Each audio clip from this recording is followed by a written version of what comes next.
Selamat pagi, Assalamualaikum warahmatullahi wabarakatuh. Ya, kembali lagi dengan saya, Dinda Rizky Tiara, selaku tutor dari mata kuliah penulisan karya ilmiah Universitas Terbuka.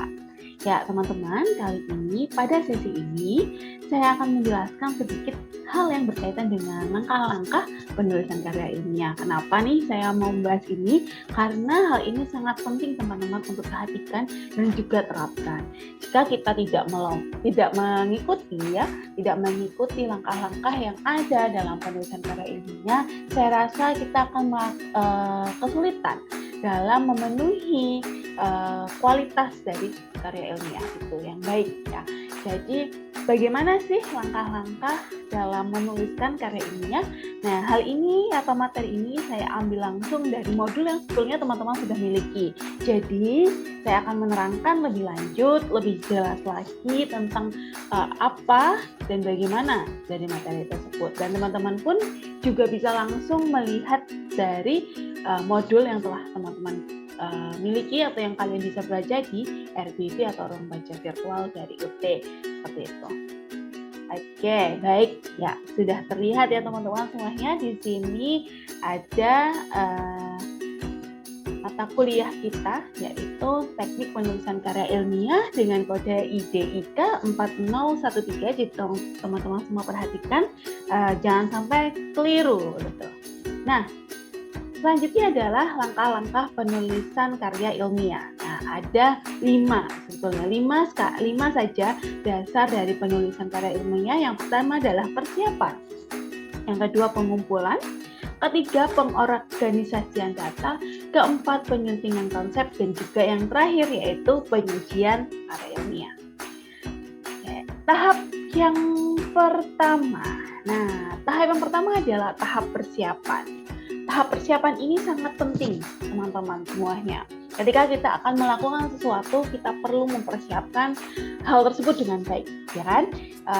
Sama dengan mata kuliah ini, dalam penulisan karya ilmiah, kita juga harus mempersiapkan segala hal yang berkaitan dengan apa yang akan kita tulis dengan baik. Tentu saja, yang pertama adalah tentukan topik. Ya. Tentukan topik ini menjadi langkah pertama, di mana teman-teman lagi tertarik atau sedang tertarik dengan topik apa nih ya yang berkaitan dengan pendidikan anak usia dini, isu-isu yang terkini begitu ya, atau topik-topik itu ada di lingkungan Bapak Ibu atau teman-teman semuanya, baik itu di lingkungan pekerjaan, masyarakat maupun di lembaga-lembaga tertentu. Nah, topik ini ditentukan dari awal dengan mengkaji apa, yaitu saya coba ringkas ya dengan 5W1H. Ini penting sekali.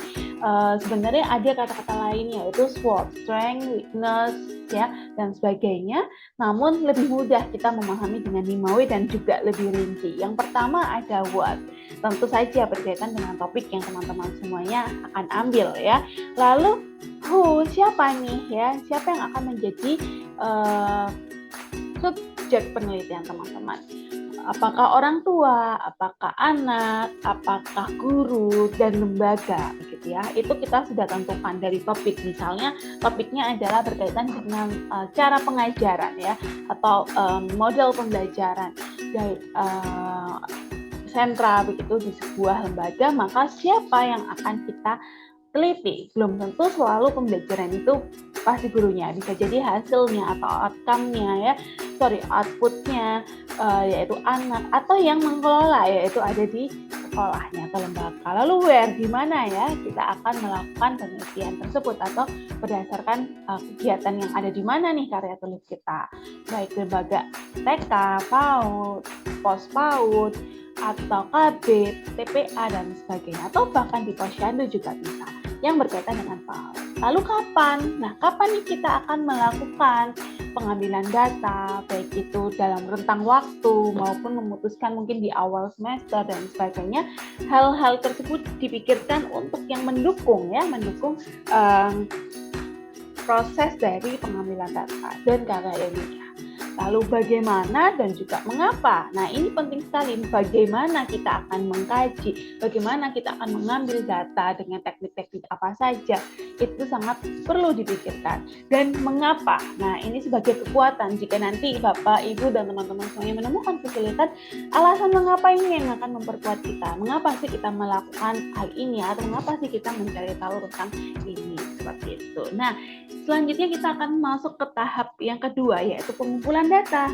Nah, tadi sudah mengulas sedikit ya yang berkaitan dengan bagaimana pengumpulan datanya.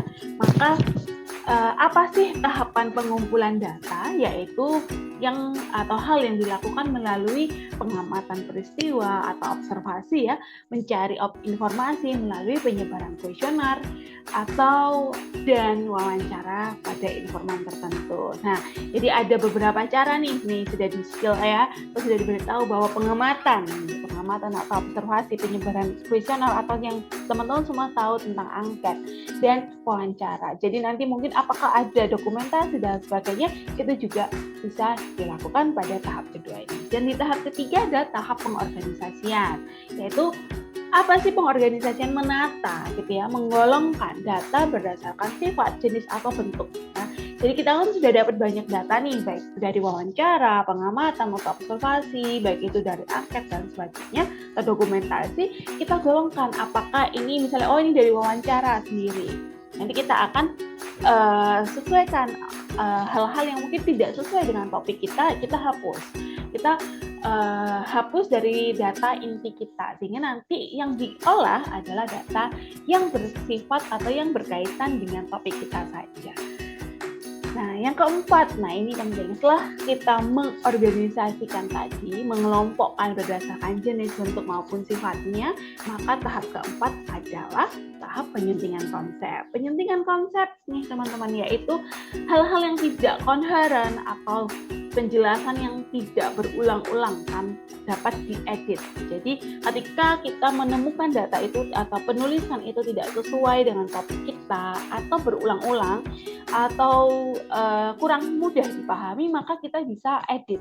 Kita bisa sesuaikan kembali sesuai dengan apa yang kita maksud ya, sehingga pembaca dari karya tulis ilmiah nanti akan paham nih apa yang kita maksudkan dalam konteks tersebut. Pada tahap ini, kalau peneliti merasa ada bagian yang kurang, maka bagian itu dapat diperbaiki dengan tambahan informasi yang diperlukan. Dapat dari mana? Nah, dapat dari pengorganisasian data tadi, Bapak Ibu dan teman-teman semuanya. Sehingga sangat penting ya, pengorganisasian data yang bisa dicari atau ditambah untuk menambahkan nih data-data yang kurang lengkap. Tahap ini juga termasuk perbaikan dari kebahasaan dari peneliti tersebut. Nah, memang bahasa ya, karena kita ini menulis karya ilmiah, bukan sekadar dari bikin caption atau WA atau berkomunikasi sehari-hari, maka bahasa yang kita gunakan adalah bahasa ilmiah juga yang tentunya berbeda. Mungkin ada teknik-teknik tertentu seperti kita harus membaca apakah terlalu panjang berbelit-belit ataukah ini terlalu informal dalam sebuah karya ilmiah. Dan yang terakhir nih, yaitu tahap penyajian. Nah, tahap penyajian ini adalah tahap yang sebetulnya akan berkaitan dengan orang lain ya. Bapak Ibu, sudah kita selesaikan dari pengumpulan persiapan hingga pengumpulan data dan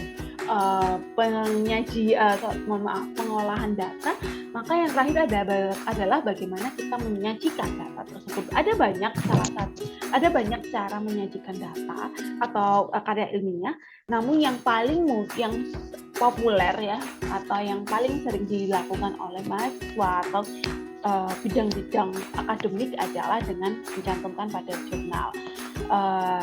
Intinya adalah bagaimana karya ilmiah kita itu dapat dibaca oleh sebanyak-banyaknya orang yang membutuhkan informasi yang berkaitan dengan topik kita, sehingga karya ilmiah dalam bentuk jurnal ini sangat digandrungi.